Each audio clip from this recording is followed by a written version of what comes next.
نون league کے رہنما جاوید لطیف media سے گفتگو کریں۔ اور اگر پاکستان کے اندر سے وہی رول وہی فعل کوئی ادا کرے گا تو آپ ان کو سیاسی ورکر کہو گے یا دہشت گرد کہو گے، اور اگر آپ اس فعل کو کرنے والے کو دہشت گرد ہی کہیں گے تو پھر اسی طرح ٹریٹ کیا جائے گا جو پاکستان کی سرحدوں سے باہر سے آ کر کوئی وہ فعل کرتا ہے اس سے کیا جاتا ہے۔ پاکستان کے اندر سے وہ فیل کرے گا تو اس کے ساتھ بھی وہی رول فیل کرنے والے کے ساتھ سلوک ہونا چاہیے۔ دفاعی تنصیبات پر حملہ کرنے والوں کو اور ان کے ماسٹر مائنڈ کو نہ پکڑو گے، نہ کیفر کردار تک پہنچاؤ گے تو خدا نہ خواستہ 9-10 مئی سے بڑا سانحہ پاکستان میں ہو جائے گا۔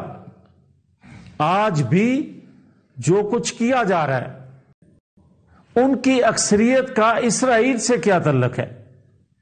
ان کی اکثریت کا جمائمہ سے رشتہ کیا ہے؟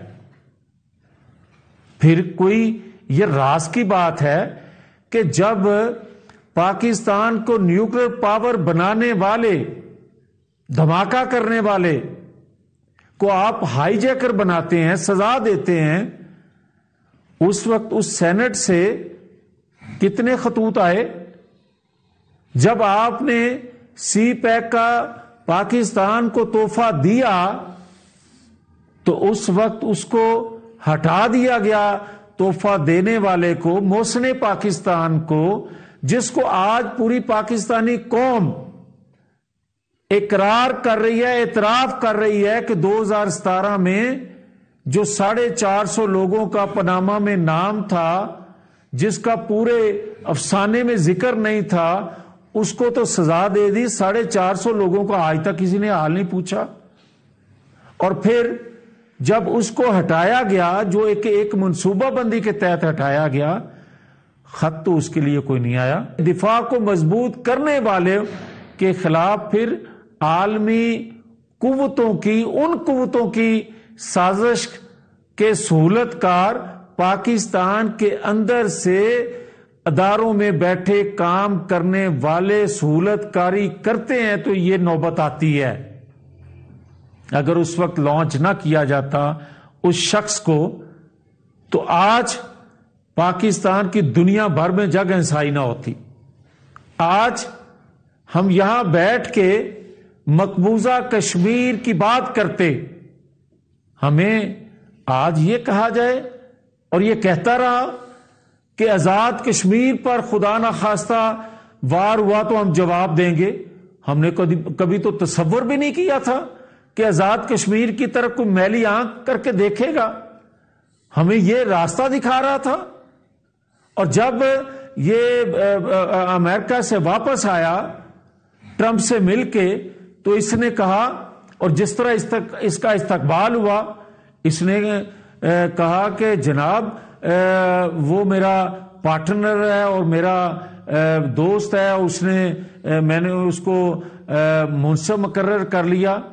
اور جب 2 دن بعد مقبوضہ کشمیر میں جو واردات ہوئی، پھر منصف نے زبان کھولی یا منصف بنانے والے نے سوائے اس کے کہ 1 گھنٹے کی یا آدھے منٹ کی خاموشی کے علاوہ کیا کیا؟ ہم 70 سال کیا کرتے رہے مقبوضہ کشمیر کے لیے؟ ہمیں تو یہ کہہ دیا گیا کہ آزاد کشمیر بھی خدا نہ خواستہ حملہ ہوگا تو ہم یاد رکھیں، جب پاکستان اندرونی طور پر مضبوط ہوگا، آزاد کشمیر مضبوط ہوگا۔ آزاد کشمیر مضبوط ہوگا تو ہم مقبوضہ کشمیر کے مظلوموں کی آواز بن سکتے ہیں، ان کا کیس دنیا میں لڑ سکتے ہیں۔ جب پاکستان ایٹمی قوت بنا تھا تو مقبوضہ کشمیر کے لوگوں نے صرف خوشی نہیں منائی تھی، دنیا بھر کے مظلوموں نے، اور خاص طور پہ کلمہ گو جو تھے، انہوں نے مٹھائیاں بانٹی تھی کہ پاکستان مضبوط ہوا ہے، دنیا بھر میں ہم مظلوموں کی آواز بنے گا۔ اور وہ پاکستان آج اس کو کہا جائے کہ مالیاتی ادارے ڈکٹیٹ کریں، اسے مالیاتی ادارے سیاست کریں۔ 1 اربوں روپے کی کرپشن پہ